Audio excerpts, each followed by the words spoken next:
महिला एवं बाल विकास मंत्रालय ने अपने मॉडल फॉस्टर केयर गाइडलाइंस को अपडेट किया है। इसके बाद से अब भारत में बच्चा गोद लेने या फॉस्टर यानी उसका पोषण करने के नियम बदल गए हैं। नई गाइडलाइंस के मुताबिक अब 35 से 60 साल की उम्र के अविवाहित, विधवा, तलाकशुदा या कानूनी रूप से अलग हुए सिंगल लोगों को बच्चों को पालने की अनुमति मिल सकेगी। ये लोग बच्चों को पालने के 2 साल बाद उन्हें गोद भी ले सकते हैं या सिर्फ उनका पालन पोषण कर सकते हैं। तो आज इस वीडियो में आपको बताएंगे कि क्या है फॉस्टर का कानून, पहले क्या था और अब क्या बदला है। नियम कहता है कि भारत में जिन बच्चों को फॉस्टर किया जा सकता है उनकी उम्र 6 साल से ज्यादा होनी चाहिए, वे चाइल्ड केयर संस्थानों में रह रहे हों। पहले केवल विवाहित जोड़ों को पालन पोषण की अनुमति थी, लेकिन अब एक अकेली महिला किसी भी लिंग के बच्चों को पाल सकती है और गोद ले सकती है, जबकि एक अकेला पुरुष सिर्फ लड़के को पाल सकता है। अब पहले समझिए कि फॉस्टरिंग क्या है। ये एक ऐसी व्यवस्था है जिसमें बच्चा अस्थायी रूप से या तो अपने रिश्तेदारों के पास रहता है या किसी ऐसे परिवार के साथ जिससे उसका कोई संबंध ना हो। भारत में जिन बच्चों को फॉस्टरिंग की जरूरत पड़ती है उनमें से अधिकतर के माता पिता या तो नहीं होते या वे अयोग्य अभिभावक की कैटेगरी में आते हैं। अयोग्य अभिभावक का क्या मतलब है, इसे भी हम स्पष्ट कर देते हैं।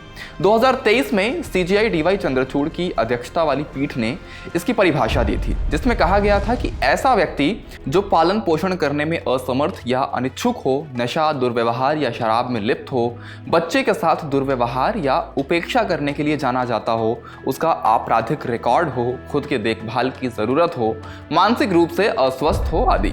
इसके अलावा स्पेशल केयर वाले बच्चों को भी फॉस्टरिंग की जरूरत पड़ती है।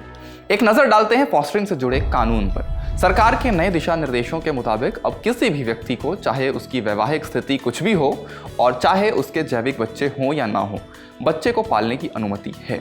इसके अलावा बच्चे को पालने वाले माता पिता अब बच्चे को पालने के 2 साल बाद गोद ले सकते हैं, जबकि पहले की अवधि 5 साल थी।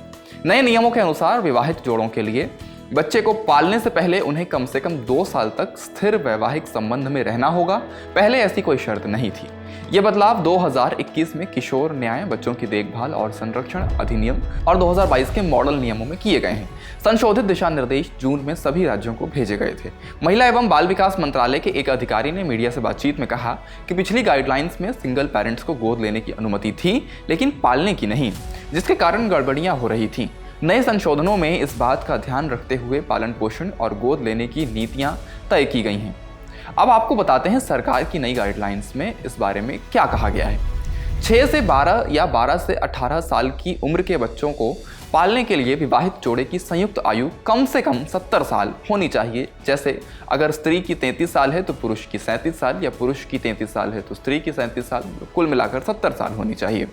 सिंगल पेरेंट की उम्र कम से कम 35 साल होनी चाहिए। अगर बच्चा 6 से 12 साल का है तो 55 साल की उम्र तक के सिंगल पेरेंट्स बच्चों को पाल सकते हैं और 12 से 18 साल की उम्र के बच्चों के लिए 60 साल तक के उम्र के लोग पालन पोषण कर सकते हैं। पालक माता पिता अब child adoption resource information and guidance system यानी CARINGS का इस्तेमाल करके ऑनलाइन रजिस्ट्रेशन कर सकते हैं। इसका इस्तेमाल पहले गोद लेने के रजिस्ट्रेशन के लिए किया जाता था। नई गाइडलाइंस में जिला बाल संरक्षण इकाइयों में डॉक्यूमेंट्स जमा करने के लिए एक ऑनलाइन पोर्टल भी शामिल है। फिलहाल भारत में फॉस्टर वाले बच्चे कम हैं और कई लोग गोद लेने की तुलना में फॉस्टरिंग से कम परिचित हैं, यानी इस कॉन्सेप्ट को उतना अच्छे से नहीं समझते। मीडिया रिपोर्ट्स के मुताबिक मार्च 2024 तक गोवा, हरियाणा और लक्षद्वीप को छोड़कर भारत में फॉस्टरिंग में 1653 बच्चे थे।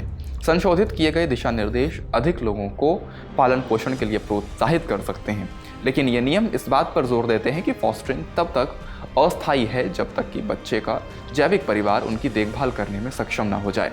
सितंबर 2022 से फॉस्टरिंग में 23 बच्चों को 2 साल बाद गोद लिया गया। इस वीडियो में फिलहाल इतना ही। देखते रहिए इंडिया टुडे हिंदी। शुक्रिया।